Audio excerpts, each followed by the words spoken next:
Interesting game. I want to give Binghamton and Coach Dempsey a lot of credit. He's got a good team. You know, I feel like we're very similar. You go in and you try to build something, and he's building. He's doing a great job, and I told him that before the game and after the game. I really enjoyed watching his team on film. They do the little things really well. They compete. They play really hard, which Dempsey's teams always play hard. But with J.C. Shao leading them, they're really going to play hard. That kid's a competitive young man. So I think they're going to really do well in that league. I'm proud of our guys for the second half. I didn't think we played as well. Again, Binghamton, give them credit. But we were finding ways. This is such a difficult time for our kids, our players, because you got Christmas, you want to go home, nobody's here. There's so many, distractions on the outside with the holidays. I mean, you saw upsets over the last few days.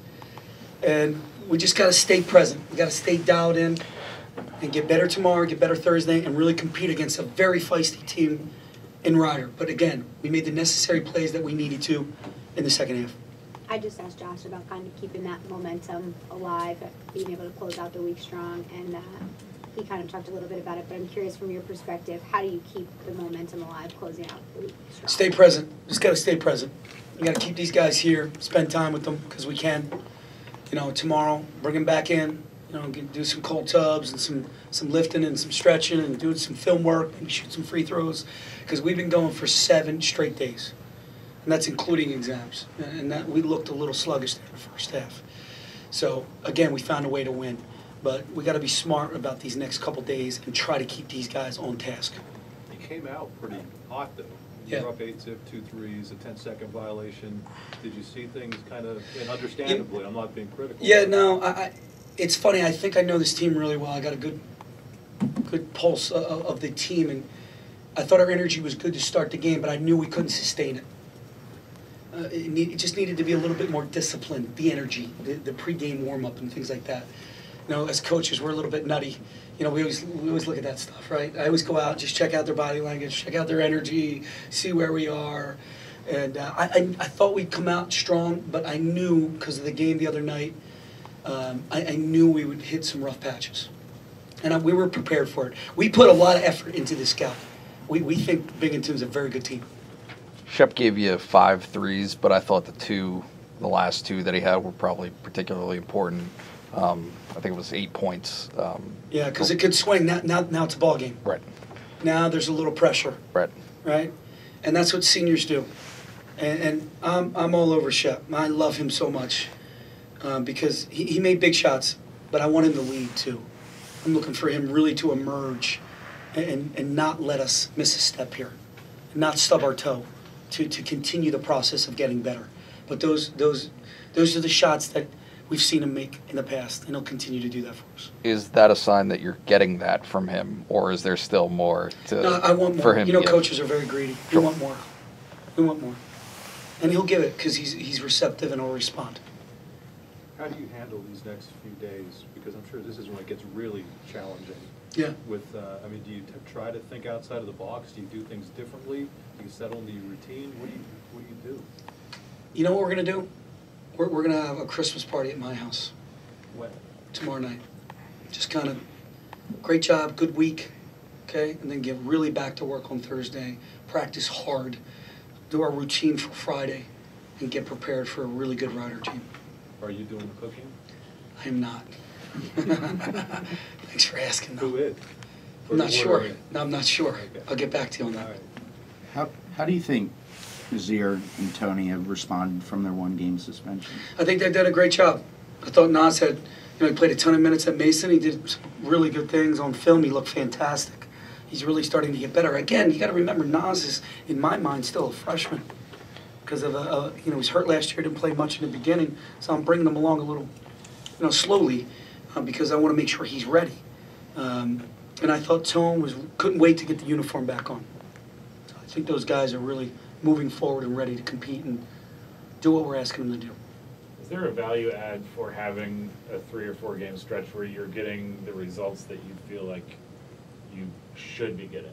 I mean, you look around college basketball and there's, Indiana has a hard time with a team that maybe they should beat any given year, what have you, to go out and play some of these teams and feel like you're getting results that are equivalent to the kind of team that you feel like you have? So what's the question? How good is it to get that consistent? We're not where we need to be yet, and that's why you play the non-conference. And it was good to get the snapshot of the 2 Big Ten games in there. I think this team can get so much better on both ends of the floor. When we share the ball, 17 assists, that's fantastic. Defensively, I think we can get better, which is scary. And then the last thing, we gotta take care of the basketball. Penn State can't hurt Penn State, and with some just careless, ill-advised. And that's the discipline I'm talking about. That's where you got to be a little bit more disciplined. We don't need the top 10 play. We just need simple and solid basketball. Because in the Big Ten, you know this, I know this, it's going to be 1 possession game. After these 2 games, these 2 non-cons, it's going to be 1 possession game. And we got to really value the ball. So that's where we are. I know what you're trying to say, and there's no doubt we're playing good basketball. But we need to continue the process of getting better. Binghamton was hitting over 50% for 3 for most of the game, kind of trailed off at the end. Well, anything that you saw from your end of things, or were they just making shots? You know, I knew JC was going to make shots, and I knew Muhammad was going to make shots because he's a great shooter. So you kind of account, okay, they're going to get their 2 to 3 threes a game. But some of the other guys that they were on fire. And that's why, this win is a good win. Because you're playing a team who's on fire and hitting shots. And sometimes that can deflate a team, and that can really rise the opponent. And I thought we withstood that and did a nice job. Talk to Josh a little bit about his ability to find guys cutting to the basket, even when maybe they might not be in his vision. Is that something you have to stress to the guys around, that you have to always be ready to maybe catch the pass, especially when he has it? You're right. In Mason, he made some ridiculous passes. Not just to Mike. He hit Nas one time, he hit Lamar one time, and I'm not so sure they were ready. He did some passes like that tonight. So I think the more he's out there with these guys, the more they understand, I better have my hands up and be ready to go. And he's playing really good basketball. I mean, his assist to turnover, although he had 3 tonight, is tremendous over the last 5 or 6 games. How have those conversations gone with Mike and Nas and Tony? Because over the course of the past few months, they've all, at some point, not been a part of you guys playing. And inherently, if you want to do the things you want to do, you can't have your leaders getting themselves in trouble in a wide range of how, whatever the cause might be. I mean, how are they handling kind of that acknowledgement of where they have to? Yeah, I thought all 3 handled it really well. Very mature. Understood.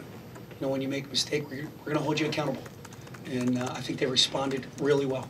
All 3 responded really, really well, like I hoped they would.